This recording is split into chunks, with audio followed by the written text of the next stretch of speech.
I mean, it's what do you think when it comes to the first unit to consider taking a shot with? Is there one that you typically open with? Is there one that you try to get some maneuvering with? Are you like me with a Panzer III where you just can't help but run it forward and get it killed every game?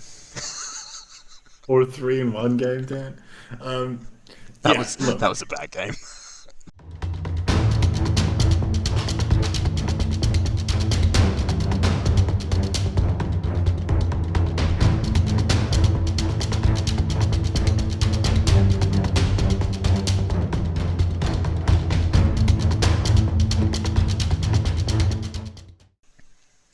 Hello, everyone, and welcome to another episode of the Historical Miniature Gamer podcast. So I'm Daniel, and I'm here with Gorcin.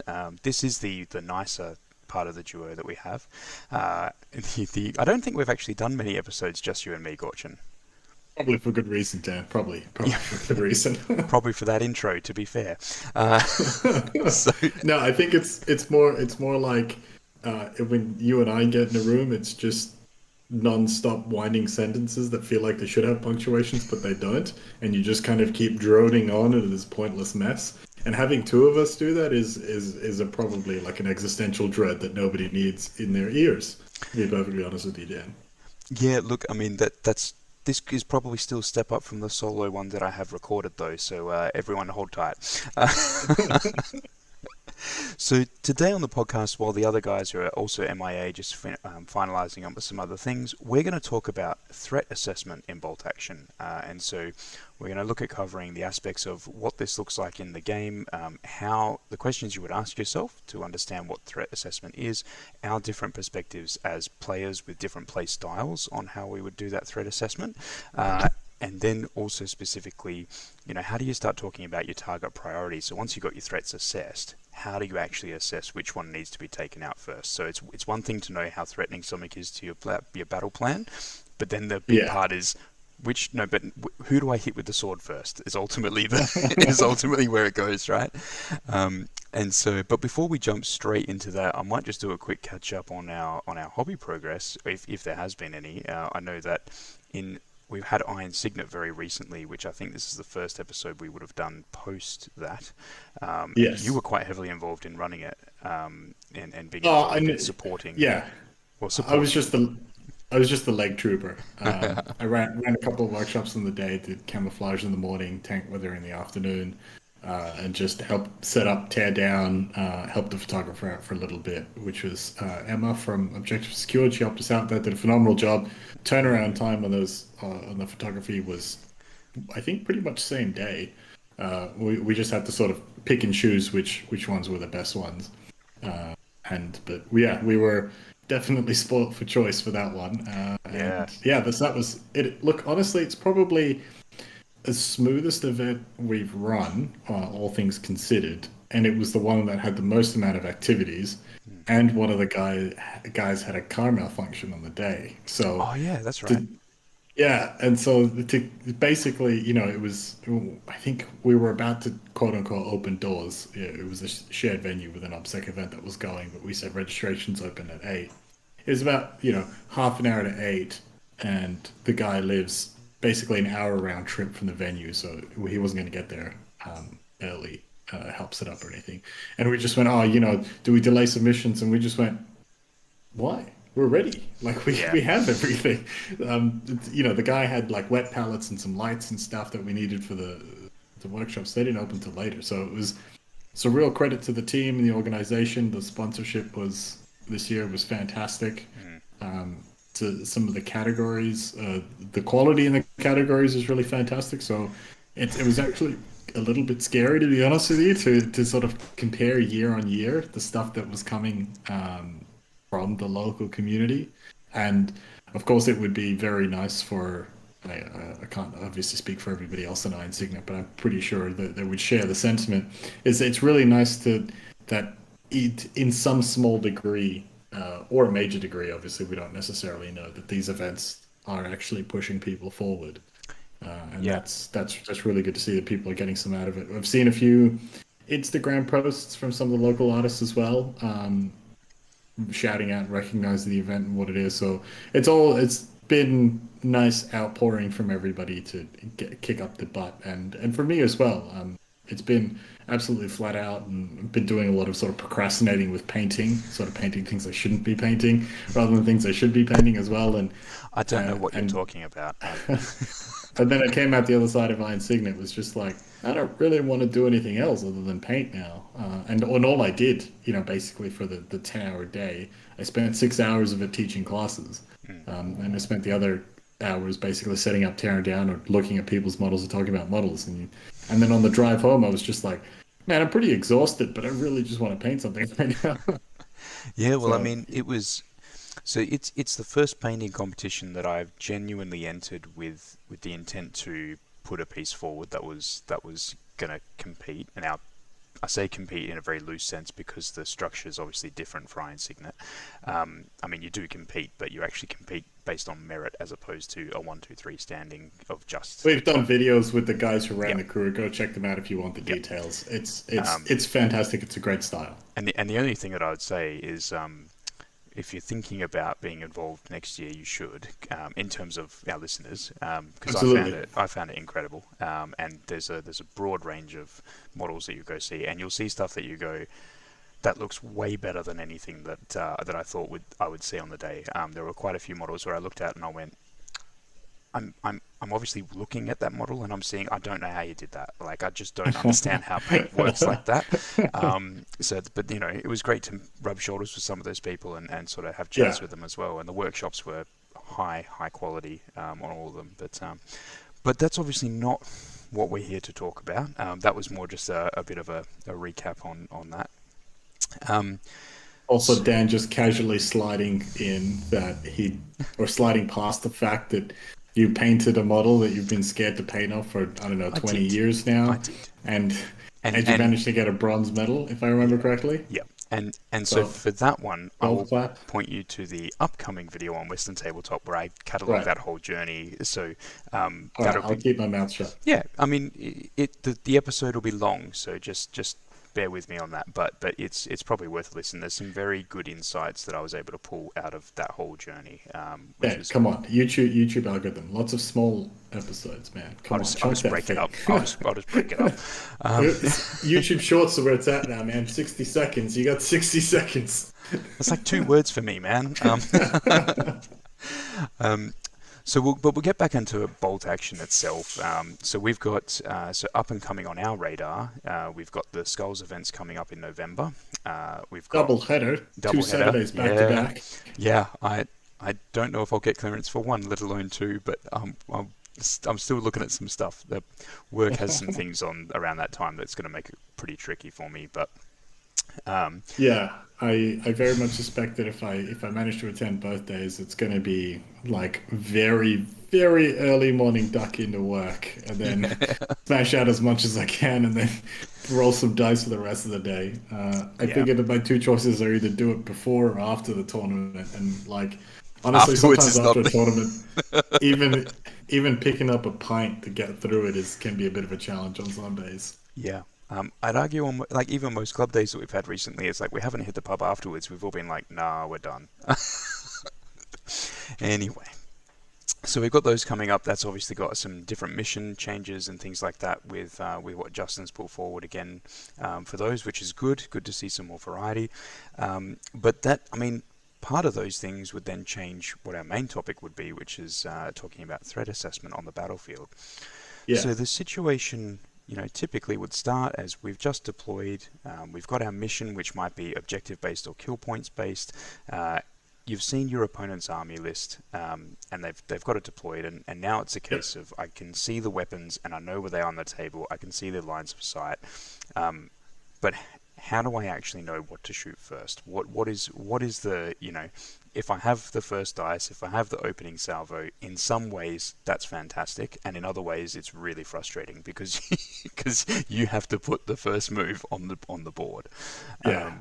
I mean, it's what do you think when it comes to the first unit to consider taking a shot with? Is there one that you typically open with? Is there one that you try to get some maneuvering with? Are you like me with a Panzer III where you just can't help but run it forward and get it killed every game? or three in one game, Dan. Um, That yeah, was look, that was a bad game. if we're talking, I guess that there's kind of two questions in there. Is one is how you do threat assessment, and two is what you tend to open fire with. Yeah, Um, those are often very interrelated, but generally speaking, I find it quite difficult to not open a game with a mortar or a howitzer.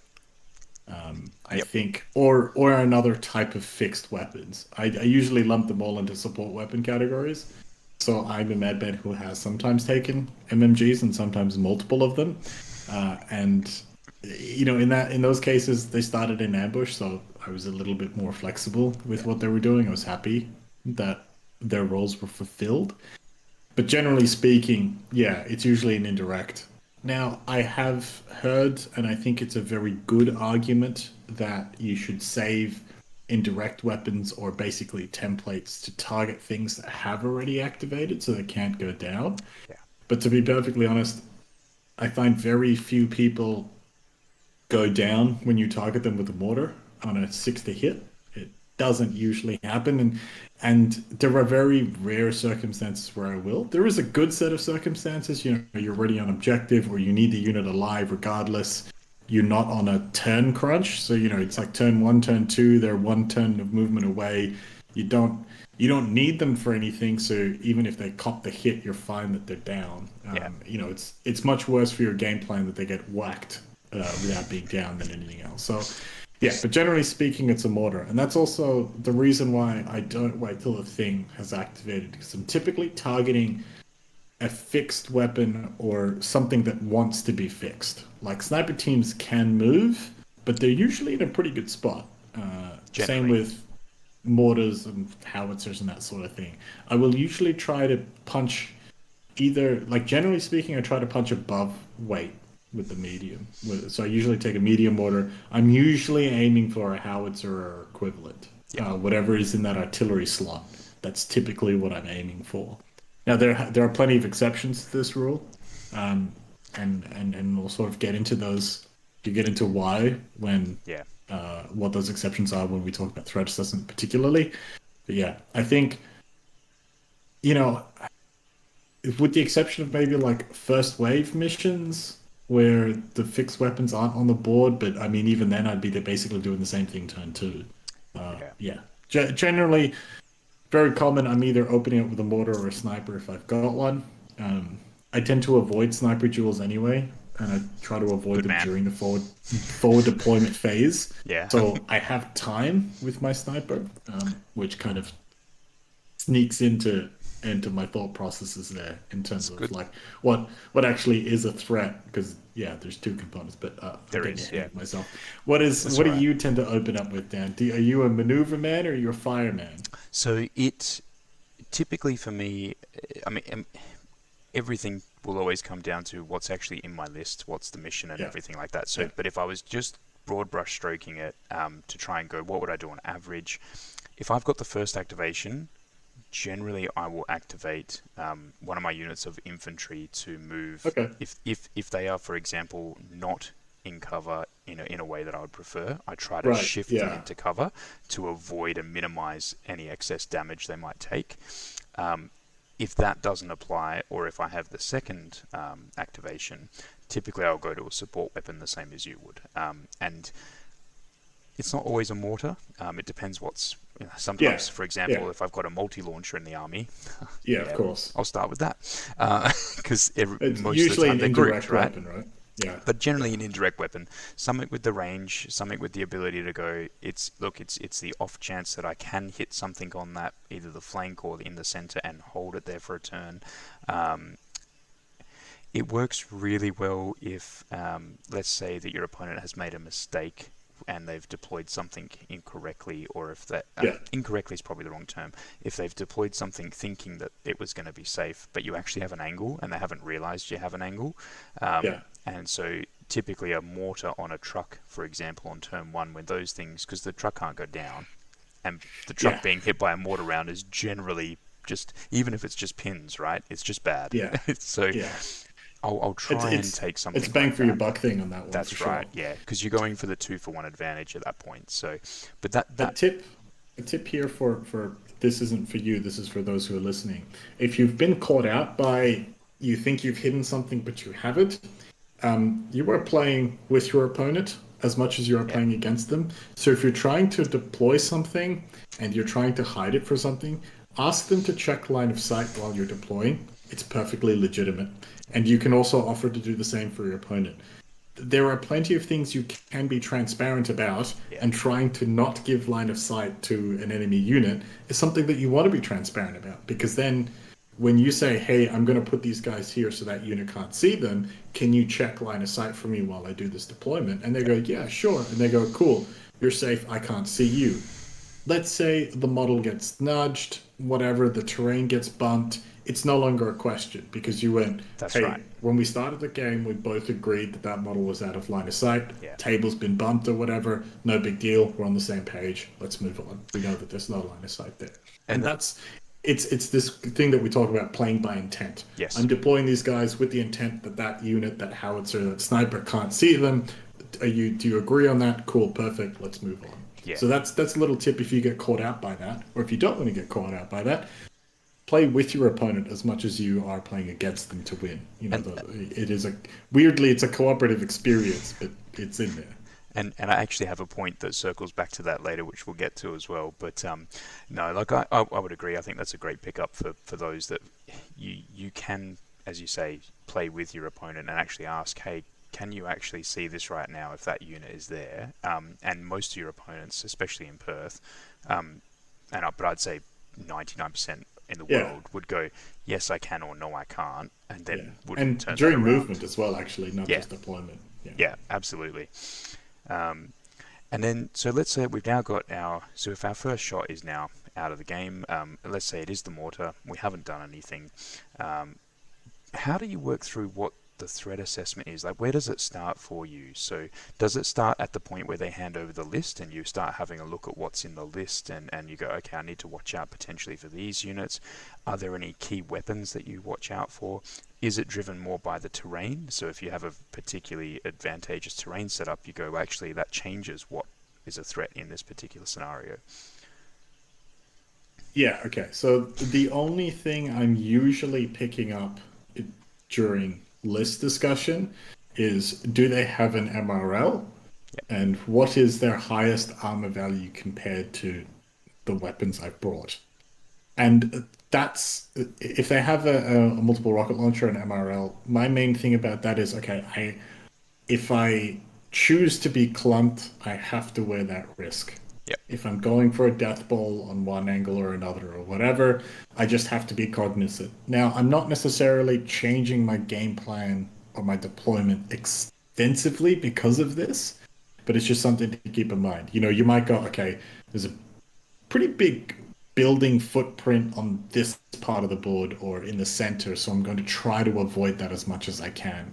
But ultimately, with something like an MRL, it's a 3-inch template, 6 inches off Yeah. that template, any unit being hit. If you're trying to avoid clustering by MRLs, all you're guaranteeing is that it's going to hit multiple units. It sounds really counterintuitive, but your deployment Yes. zone's only so big. Yeah. So if you spread out, you're not going to get one spot where 6 units are going to be hit, but it just means there's going to be plenty of spots where 3 are going to be potentially hit. That's right. And so and that isn't to say it's all a lose-lose situation with an MRL and all that sort of stuff, Oh, of but course that's not. the one that I'm looking at. And then the other one is, when it comes to the armor value of the vehicle, that's not because I'm always trying to kill it. Again, this is where the actual threat assessment thing comes in. It's about going, if I needed to kill it, if there Yeah. was a tactical situation where I needed to either mission kill it, so immobilize it, stun it for a turn, whatever. If I need to mission kill it or destroy it, then I need to know what I need to have at that point in time. If we're talking like an Armor 7 vehicle, and it's not open topped, I know that if push comes to shove, I can assault it with my infantry squad and have a good chance of doing something. Not a great chance, but a good chance. Yeah. Um, and Something at if least I've to only act on, right? yeah, and then but if we're talking like 8, the squad's got to be pretty big, situation's got to be pretty right. If we're talking 9, I'm not really going to bother unless unless I was using it for movement or something like this, which is a fun little trick that's hilariously legal. Um, No complaints anymore from my end. yes, if you assault a vehicle, regardless of what happens, you always consolidate d6 inches off of it. So if you Yep. needed to move your guy about 13 inches minimum, just charge a vehicle. Your squad's going to bounce right off it, even if you can't hurt it. If you got two guys charging an Yeah, armor value 9, doesn't just matter. use it for movement. Charge that tiger tank and just consolidate straight off. Tank fear and all tank shock and all the other stuff Whatever. applying. But yeah, it's a nice little desperate move if you need to do one. Now, when it comes to actual threat assessment, because at that point I'm not saying this is a high threat, this is a low threat. Yes. I'm just sort of bucketing it. There is an MRL, need to worry about it. This vehicle, if I want to kill it, I need to use this thing. My actual threat assessment doesn't begin until deployment's complete, Yep. because like yeah, there might be a squad of 10 guys with SMGs in a truck, but I don't like if it's not on the table or if it's in a wrong spot, I don't really care about it. Not right now, I don't. You know, as long as I can draw a line of sight to it at some point or ambush it with something, like I don't really care. I'm not worried about it. Things that, yeah. So threat assessment for me, the two factors, the main factor for me is actually time. Is my biggest threat is the thing that's going to stop me from doing the thing I want to do when I want to do it. And I think I've seen a lot of players get caught up on things that are dangerous inherently, either stat lines or special rules or just potential damage output. And that's not to say that it's wrong, but if they're in the wrong spot, if they can't draw a line of sight, if they're pinned, they're not a threat, you know. Yep. Or if they've activated, for that matter. Yeah. I am the most calm after one of those units have activated because I know it's no longer a problem. Yeah, if it hit and it deleted a whole bunch of guys, I'm like, oh well, I just have to Yeah. come up with a new plan now that didn't include the guys that died. But you just look at that and go, I don't need to worry about that thing for this turn. Yes. And of course, you can't keep playing that game because No. at the start of turn 2, it's suddenly a threat again, and it's going to delete something else, and that continues on. Yeah. And that's sort of where I was going on for time. It's what is something I can stop activating is usually the thing I'm going for. What's the highest threat thing that I don't want to activate this turn? And then if nothing particularly sticks out, then I'll start looking at things. What don't I want to activate next turn? Because this is the thing about bolt action with pins and being separate to actually destroying a unit. You can deny a unit activating for a turn, at least, with a rally order and all that, by stacking, we say 3 is good, 4 is better, but just stacking a bunch of pins on it and just being like, okay, like, yeah, I haven't killed it, but it's not a problem for me next turn either. Unless you get insane bravery or a bunch of other things, but obviously, like, it is a dice-based game. Bolt action happens, as Brad likes to say. It's just one of those things. It is. I mean, you're actually echoing a lot of the things I was going to bring up. So for me, typically, I would agree that target priority components of what that threat assessment look like, it doesn't start for me until that deployment phase is done, and essentially it's when the game begins in earnest. So you can do a little bit of threat assessment you can do a little bit of priority calling with your deployment, to go, okay, I know that I'm going to want my fixed assets essentially dynamically opposed to theirs so that I can try and take advantage of the situation. The reality is that until that first dice is drawn, everything is, it's Schrodinger's priority, because everything is a threat and everything is not a threat all at the same time. So exactly. It sort of fits. It fits that concept that you were describing, where it's fluid and it actually and it doesn't, because bolt action obviously operates different to a game like 40k, where it's everything goes of mine and then everything goes of yours. Like, as soon as you hand over the initiative in that type of a system, everything is a threat and you can't do anything until it's your turn again. You have to be in the right position to either absorb those blows or to deal them out. Yes. So there's a lot. Interestingly, the posturing is very different, but it is still a big part of the game. Yeah, absolutely. And I think that's underappreciated in bolt action, posturing. Yeah, I think it is because I think it's for those that engage with it, they understand they're playing a meta game within the game. Like they Yeah. understand that it's like I've played games with some players where it is just about running everything forward and having a good time, and there is absolutely nothing wrong with that. We love those games. How dare you have fun?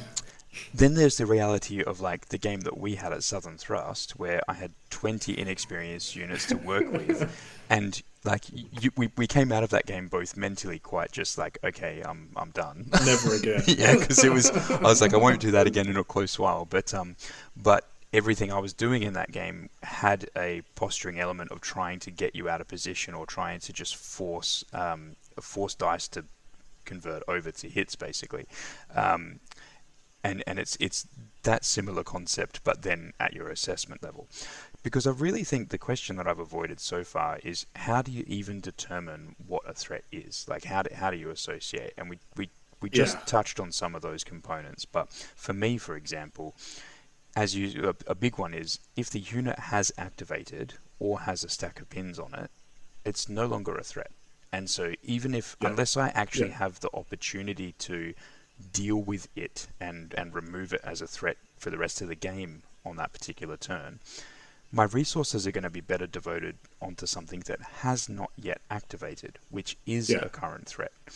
Um, Yeah. and it's yeah, it's just getting that flow in the turn momentum for you to understand. Like you will feel in more control of a game when you are shooting at units that haven't activated and then they don't get to activate, Yeah. because that Yeah. It's controlling essentially that it's tempo, controlling right? that tempo. That's right.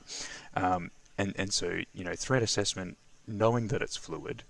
Um, some of the big things that I look for is typically weapon ranges. So trying to get an estimation on the table of, okay, I know that a unit with rifles at 24 inches, okay, I know that that's a threat, it's not so bad. A unit of anything within 12 inches starts to get really Very challenging. scary. Yeah, because and because they could assault you, they could shoot you, they could. I mean, there's even the potential if you're trying to chase that squad down, if they're at 12 inches, there's a good chance that they're not going to hang around and wait for you. They will actually just run away. And so if your Yeah. objective is to chase that lieutenant, that's a problem. Yeah. Yeah. So that's a different kind of threat. It's actually a threat to mission objective as opposed to destruction. Um, but yeah, it's I wrote some things down. I was like, so the other thing is, can it wait? Do I have to engage with this threat now? And that it all talks about that timing component, which is sometimes it's very hard to explain. Like I wish I could just have Tabletop Simulator ready to go with an example to go, this is what I mean. But it's so subjective that that's actually not useful, because I could put it up and then that situation just won't happen to anybody, and they'll go, but Dan said this, and it's not how it works. Yeah. I'm just very cognizant that out of all the things I've said that sounded really wise and intuitive and learned for the game, I'm also just very cognizant that I haven't actually given anything for players to take away. I'm trying to channel my inner Bo Mortensen, trying to give Yep. actual value here. And so right, threat assessment. So when I'm talking when I do threat assessment, I'm trying to actually not make this nebulous. I'm trying to make this as concrete as possible now. What are all the little gears that I stick together? Yeah. We've talked about has the unit activated. Yes. We've also talked about is that unit in range. And you, if I understood you correctly, you meant that unit's effective range, not a unit that you could Correct. target it with. That Right. is correct. So Yes. so when we're talking about threat assessment, we're always talking about a target unit, Yep. not the unit that we're going to use to kill it. Correct. And one of the things that so has the unit activated? Is it a threat to activate next turn? And does it have a bunch of pins on it or not? Kind of thing. Yeah. So those are some two pretty big ones that we play on. What is the unit's threat, the target's threat range, or the threat's threat range? That doesn't really work. What is the target's threat range? And then the other thing, then these next two I think are. It's kind of weird that when I say that people are going to be like, "Duh," but I don't know how many people think Have about I it. It's actually like, put one and two together? what are what is that unit a threat to in my force? Yeah.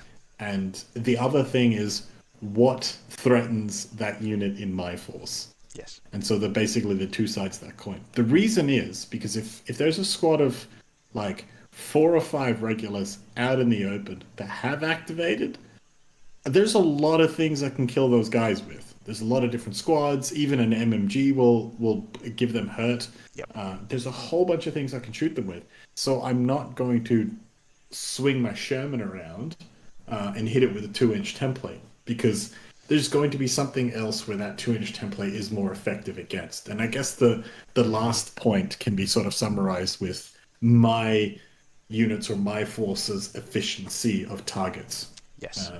And that's it's a, sometimes out of those 5 or 6 things, something's going to be more important than others. And unfortunately, it's very situational, and I'm not going to pretend I get it right all the time either. And that's one of those things where you just have to make conscious decisions. Okay, Yeah. I think this is a threat because I've thought about these 6 things, and then of course there's the objective part of it as well, and your own game plan and all that sort of stuff. And gone, okay, because of these factors, I think this is the largest threat, so I'm going to delete it. And then your opponent will surprise you and be like, aha, Yeah. you've activated my trap. That wasn't even my biggest threat. And they pull out this other thing. And then you go, okay, could I have known that that was a threat before? Yeah. Is there something in my opponent's plan or list or how they were playing or how they were posturing that would have communicated to me that that was the real threat? And oftentimes, what I found in bolt action is that people are pretty good at identifying threats. Yeah. People aren't very good at responding to replacement threats. Yes. Oh, that's And- so true. And I'm not going to pretend that my replacement threats are planned in advance. I don't go, if I lose this squad or if I lose this weapon, I'm going to replace that threat with this other thing. I don't bake this into my list. I mean, like if I'm really kind of on the ball, I will. But that kind of goes back to the redundancy that we Yeah, talked I was about in gonna this say, building more yeah. than anything else. Yep. But usually in the game plan, it's like, okay, I didn't expect to lose that unit. They ran when they really shouldn't have. That's okay. What were they doing? Do I need that to still be done? Is Yeah. it going to further mine or slow down my opponent's mission plan? Okay. What else can I use to do that with? And sometimes it might be as obnoxious as just parking, an empty transport within an MMG tagged by like having an observer standing within an inch of it. So the observer doesn't get pinned when the transport gets pinned, but you can't just pop the transport by standing close to it because everything's a 1-inch bubble and the transport ruling is closer rather than equidistant. Yep. So it's, something like that. You could be literally blocking an alleyway with in the case of an American, a 46.75 ton truck with an MMG and a 10-point spotter standing behind it. Like that could be just as much of a threat as having a squad of 6 guys covering that alleyway, or an MMG or something like this, right? And so, yeah, as a very roundabout way to talk about threat assessment is what is that it's doing. What can I take it out with? What options do I have to take it out with? And if I have multiple options, it's a low threat. If I've only got one option, it's a higher threat. Yes. And just like, a lot of people talk about tanks being big threats and, I've got nothing to take out the Tiger with. And it's like, well, if the Tiger can't shoot anything, it's a 0 threat as one example, right? And so there are lots of different ways of, if you don't kill the threat, there's lots of ways of reducing the threat, which is also an option as well. I think you brought up a very good point with the threat assessment. So typically I also categorize threats as a low, medium, high, time sensitive, typically, and also based on what my game plan is. So if I know that I want to push, if let's say we're playing an objective mission and I've got four units that I want to push between the center and my right flank, and I know that there's an 88 on a hill on their opposite flank, which would be their left flank. That's not a safe place for my infantry to go until the 88's dealt with, right? Like, so it's the threat assessment for the 88 is at that point high. If the 88 was on the other side of the board, the threat assessment isn't low. Line of sight blocking, or line no of sight spotter, blocking, all the other stuff. Yeah, well, line of sight blocking, I'd probably say that then it's low threat assessment, so it's, I'd be more comfortable. If it still has line of sight but it's further away, that's the medium threat assessment, and they're the ones that you find gambling is the most Yeah. Yeah. costly and yet beneficial. Yeah.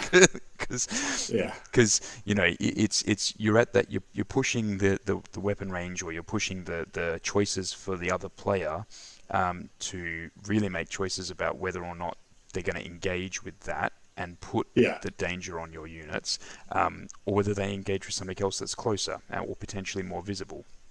Um, I think the other thing with the threat assessment is once once I've assigned a low, medium, high, that that might only last for one order dice, and then the situation on the battlefield Very good changes, point. and so then I Yeah. have to pivot. So I had one game recently where I was playing against Braden, who's got his Italians up and coming, and Yeah. we had a really good game, a really good game as part of the Berlin Wall, and I had what I thought was going to be I've got a really good run, and my Americans are going to run on the other side of the board. We're then going to go support the Soviet push into Berlin. We're going to get the Reichstag. It's going to be fantastic. And his Italian force, he had an artillery piece that was sitting on the on the far flank, and I had my trucks that were wanting to be as far away from that thing as possible behind cover.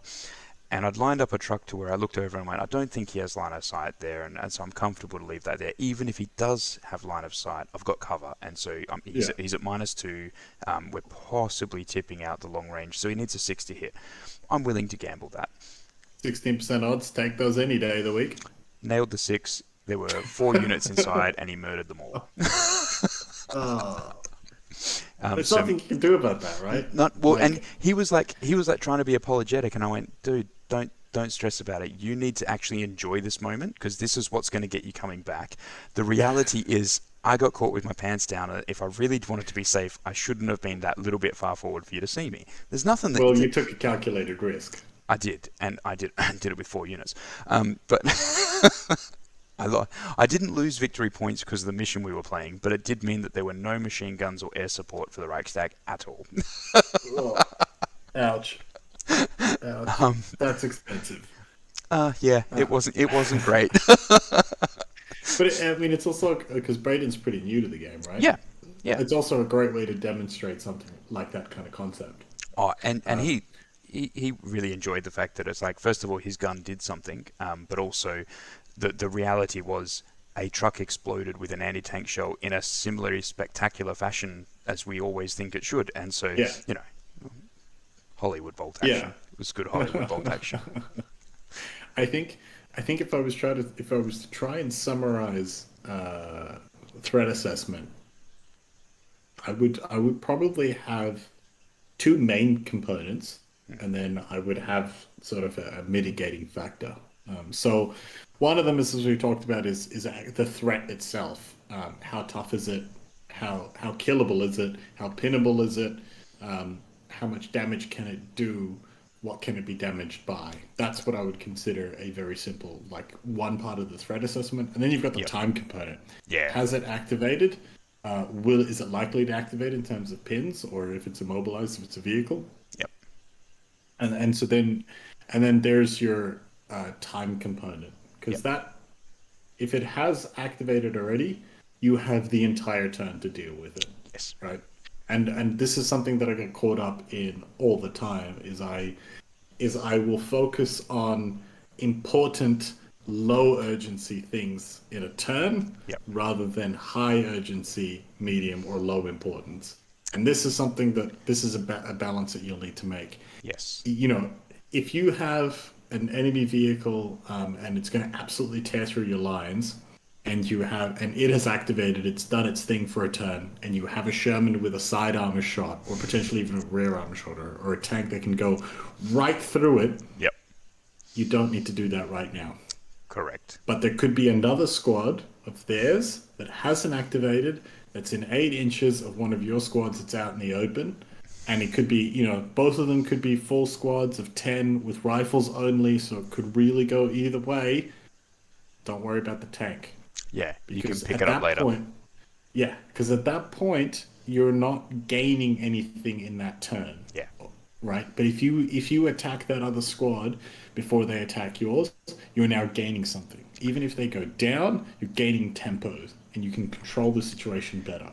Whereas if you take out that tank with your tank, and really all that you've done is you have gained something for next turn, which is not inimitable, No, but you could have lost something else this turn. So that's right. Yeah.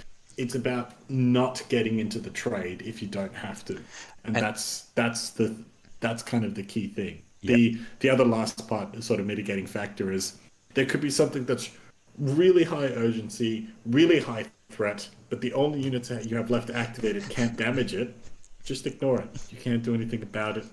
yeah, The dice are done. They've yeah, decided no. yeah. So now you focus on what is the highest urgency thing that you can That's actually still actually respond to. achievable. Yeah. Yeah, yeah, And I think that leads to where the discussion would go, where it starts to move into. That's how I start to consider priority of those. yeah, So now that you've yeah, assessed all your threats on the battlefield according to all those wonderful questions that we explored, and as people will understand as you start to talk about it, it's like threat assessment can actually be quite complex. It can also be very yeah, simple. You will typically have urgent threat risks rise to the top, and they'll get your attention because they'll be like, that's going to die. So they're pretty easy yeah, to spot. yeah. Um, Just don't be blinded by them. that's right. Um, That's right. And and that's where the priority call comes in, right? Where so it's that layer that sits over the top, and it's exactly what you were talking about. It's like that tank that I've got will be able to deal with that opposing tank. But it's not the priority for this order dice right now. The yeah, priority for the order dice right now is to either put pins on that infantry squad we were talking about, or to yeah. get mine out of the open. And Ideally so, both, but yes, ideally both. Yeah, the move and then the shot, right? yeah. Americans. Hey, I played them before. They're great. I love them.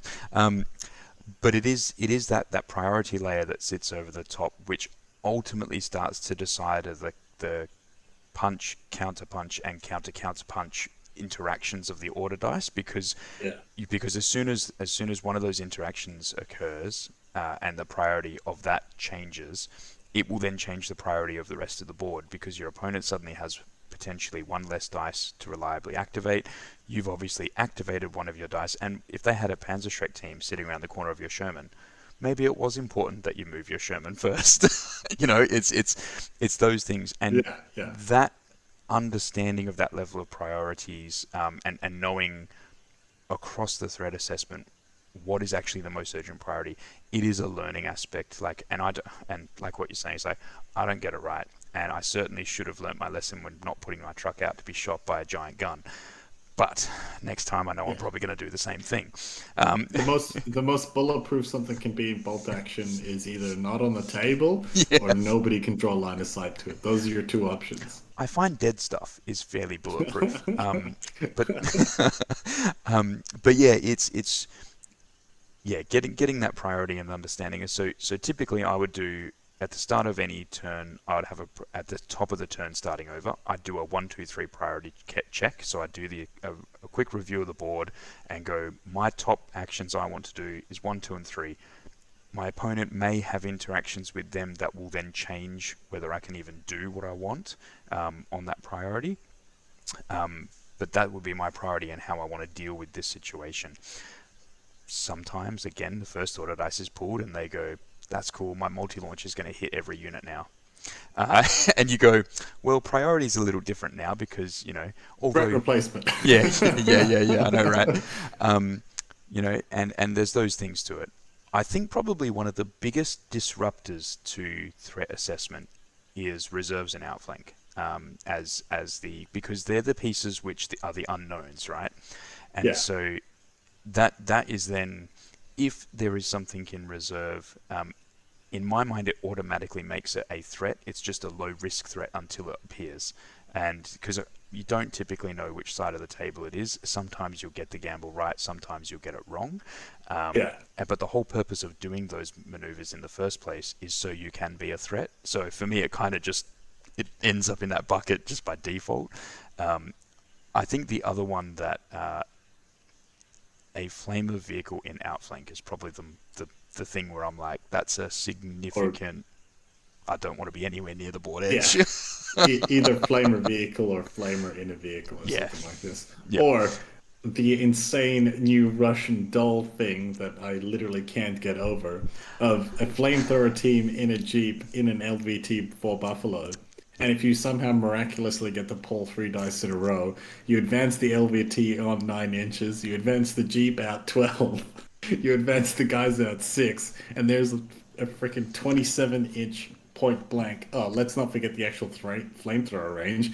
33-inch threat range for a flamethrower. It is the most absurd thing, and I love it. And I'm very certain that that's going to get pulled out of the FAQ Yeah. very soon. But I really just want to play a game where my entire like marine list is just crammed into as many Russian doll transports as I can, just for that insane It's bit of hilarity. But yeah, it's that's ultimately it's why I put engineers or flamethrower teams in Outflank. It's why I do it, right? and that's Is it, and that's it. It's because their purpose is to come on and be disruptive, and typically you'll put them left or right because it's aligned to your game plan, and so in theory the rest of your army is pushing in that direction. But yes, I did see the stuff going on the Facebook forums of the Russian doll thing, and I just sort of went, this is why we can't have nice things.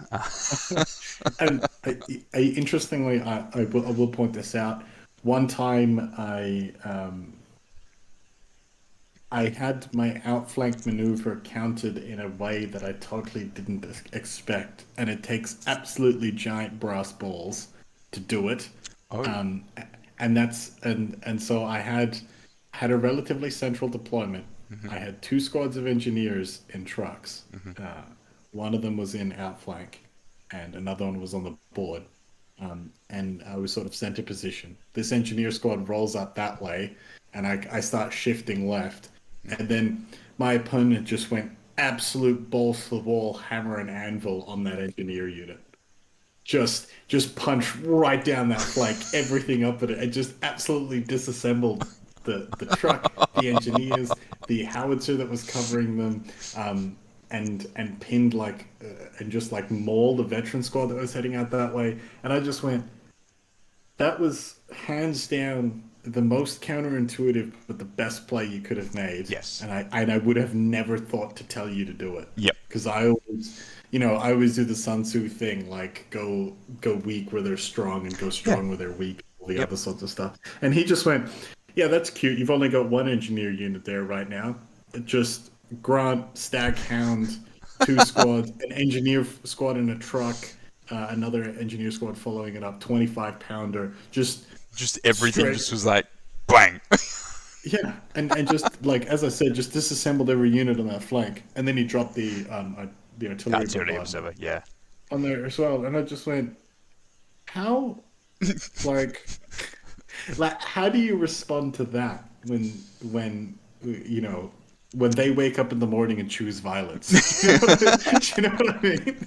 I just looked at that and went, yeah, like I have to applaud this. You've So not only like credit to Matt. It was Matt yeah, Shuttleworth. Like credit to him for not just reading the play, and going, okay, this is what you're doing, yeah, and then assessing all of his options and went, you know what? If I wait till turn 3, you're stronger. yeah. So I'm I'm just just gonna do I'm it just gonna break you now. in turn one. Yeah, That's and hilarious. most of the damage was actually done in turn 2, and Yes. turn 1 was a lot of like, I'm coming straight for you. Yeah, yeah. It's like Uh, I'm not even hesitating. It's like we're doing this. No, it's good. yeah, I'm yet to have a follow up game with Matt, but it is on my to do list once I can, as soon as I can get the free time to actually make it yeah, happen. Just because we're and opposite ends of the world. and more so like that's one of those things where I want to I guess like I know that we often talk about a lot like if denying flanks and if they're Yeah. strong just don't be there and if there's a tank just don't be there, Yeah. you know. And it's something that we don't talk about is that if you can if you can break that offensive, Yeah. your opponent has no choice. If you can with and admittedly his dice rolling wasn't great. If you can sort of concentrate your force and you can break Yeah. that threat right on the nose, you can like it was honestly the game I just went like I have nothing to replace this with. I have no other options. Yeah. And at that point he just went. like unit hunting. The game was The done. game was done. And Yeah. so when we talk about these threat assessments, it's like, oh, don't give a line of sight, just don't be there. There is going to take a spoonful of my own, basically my own advice here, and goes that and learn from games and go, hang on, that's it's generally good advice. Yeah, However, absolutely. it is also very good advice that if you can break it, fucking break it. Just disassemble it, because yeah, there's very little your opponent can do, and yeah, very much like if something is a high threat and you've got nothing to deal with it, fine. But also, if it's going to take multiple units to deal with it, and it's a very high threat, that also means it's usually very expensive and very core to your opponent's army. So Yep. if you can remove it, All the it better. can pay dividends. Yeah. Yeah. I think the real last question that wraps all this up is, okay, so I've done my threat assessment. I've got my priorities associated with that. I thought I chose it right. I've clearly got it wrong because I just got hit with two flamers out of a truck or whatever. You're gonna get it wrong at times. Your opponent's gonna have Yeah. something ready to go. So again, in the same game versus Braden, I got myself in a situation where my Sherman tank, after the infantry squad that was nearby had been set on fire by two flamers in a ruin, and they survived, but they were barbecued really badly. Neither of his flamers ran out of fuel, and I had a Sherman that could see them through the ruin with guns, but I got kill hungry and was focused on that artillery piece because I wanted vengeance for my truck.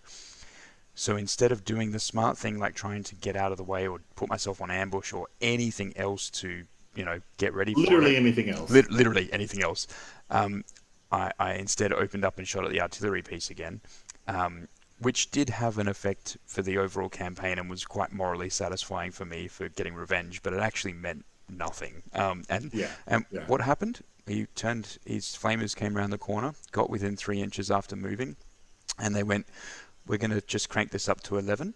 He rolled two successful hits on the flamers, and they both multiplied out to 6 hits. Oh, And so my Sherman that had already been immobilized was liberally set on fire with 12 flamer hits at point blank range.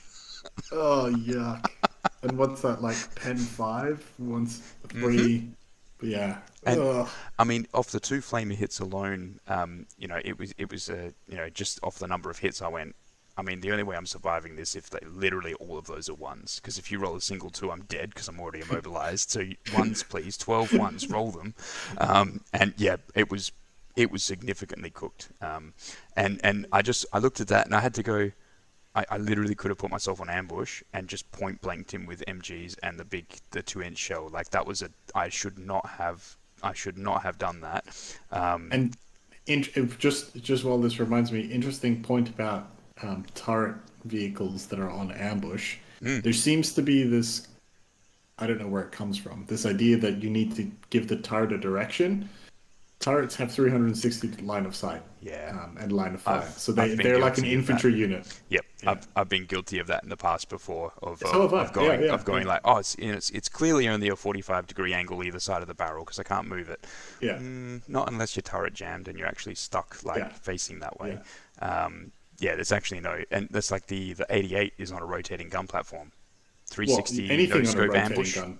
Yeah, Three. Yeah, anything on a rotating gun platform for that matter. yeah, Yeah, yeah. yeah, It's like the I think one of the I mean, the 88 is scary enough, but doing it with like a quad flak, which is on a rotating 360 platform, it's like just putting it in the middle of the board and just going, "What are you doing?" I'm just putting it on ambush. Why? Because I can yeah. 360 no scope you with an autocannon. It's amazing. Like just the idea of doing that is amazing. Just in case anybody's any questions about the threat assessment of that one, Yeah, fucking high. it's like, but what do you mean? It's like, well, it's potentially 8 1-inch templates that can't overlap, and so it's by default almost 16 hits. Like in terms of models, it's like even if you go down, that's still 8 hits. It's just no thanks. Disgusting. I don't want to Yeah. play. The best thing is when because there's Luftwaffe divisions that you can actually build, which are anti-aircraft division lists. So you have more than one in the Yeah, different yeah, yeah. forms and stuff. And I'm just like, honestly, that would be one of the lists where I'm like, I'm not doing this to upset people. I am doing it because it's cool and I want to upset people. Yeah, another super upsetting one is if you take like lines of quarantine and you just like forward deploy your entire army. I mean, even Papuan irregulars that are Yeah, able to forward oh deploy, yeah, like yeah, they simply because they can be done as relatively cheap, they're very they're yeah, quite effective. There's a few different types of units that yeah. do But it. do they start an ambush? I think they can actually. I think they get their Okay, field craft. Yeah, either way, that's nasty. yeah, it's not. Look, it's they're a unit, right? I I do. really want to see the player who does like lines of quarantine and he spends like 200 points giving his entire army like hedgerow ambush so they can forward deploy and in ambush, and then they come up against an Australian player. It I'm going to just deploy puts here. down like I'm going to deploy it here. puts it puts down like three spotters and it's just like go back to your deployment zone. Yeah. Well, that and look, you know, one of my favorite parts of the Bulgarians is like, I'm going to put this in reserve outflank. No, you're not. What do you mean? No, you're not. I'm going to forward Yeah. deploy. No, you're not. Like just straight up, just not doing it. Yeah. So I think so I hope that has helped give people an idea of what that threat assessment can consist of or look like. I think Assess those threats, people. yeah. And then the reality is you're going to get caught out every now and then. And at that point, if you have been caught out, it's like if you get outmaneuvered, you just have to accept, okay, I need to learn for what it was for next time. You know, you got to be aware of what was a priority versus not, and make those judgment calls. Sometimes it's a gamble, like with a multi-launcher. You're never really sure how much of a priority it needs Yeah, to be. yeah. So it's sometimes they're opportunistic, where if you've got the opportunity and nothing better to impact the game with, yeah, take the shots at it. But sometimes it's better just to ignore it.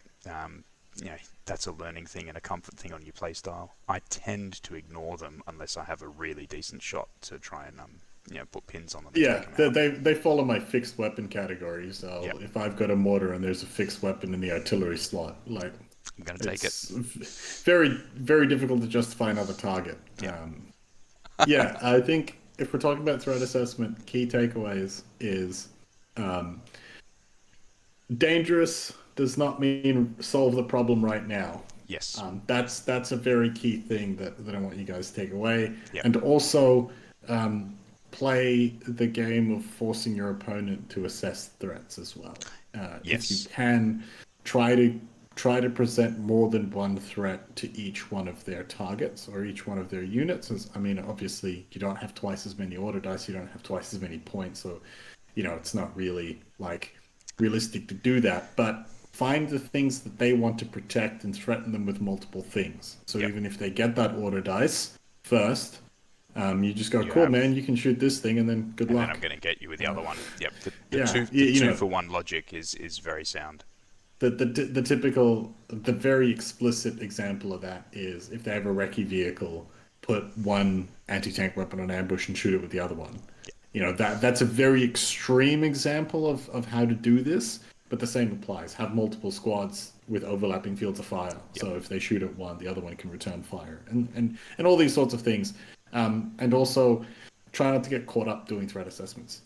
yes, We've talked about how grey and nebulous these things are, yeah, and generally, my always my big advice on anything like this is stick with heuristics. Just go yes, black and white, plain yep, and simple. yep, If I know it's not black and white, we've just spent 40 minutes, an hour, whatever, talking about how it's not black and white, but you have to make a lot of these decisions. You're going to make heaps of them in a turn. You're going to make way more of them in a game. You're going to make heaps of them on a tournament day. yep. Make them black and white because you don't have the brain capacity to deal with all of the simultaneous variables. And yeah, I don't. With the years that I've played, Dan, I'm sure you've make more mistakes in your last game than you do in your first game of the day.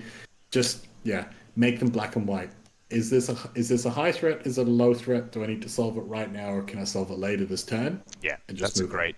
that's a great set of compass points to navigate the decisions with, and accept that you will learn as you're progressing in other games, and as with all of these things that we keep talking about on this channel, the best thing to do is play more games. and that will absolutely be what helps drive things forward. So look, I hope you all enjoyed it. We should have most of the crew on for the next couple of ones once we tee those dates up with them for when they're available. We just had some live stuff happen, so we're not going away. We're not stopping. We're all just busy, so stick with us. Other than that, anyway, everyone, that's been the latest episode of the HMG podcast. You're listening with Dan, and I've got with me here Gorcin. and yeah, we'll be on our socials. We've got our email address and everything is still kicking, so please send us through the comments. We love seeing them and coming them through. We are working on all of our different links from the podcast episodes as well to make sure they're going up in the right places and checking all the servers. So we are working with those. Bear with us on that. Otherwise, everyone, this has been a blast. Thanks very much, Gorcin, for joining me, mate. Thanks, Dan. All right, we'll see you later, everyone. See you, everyone.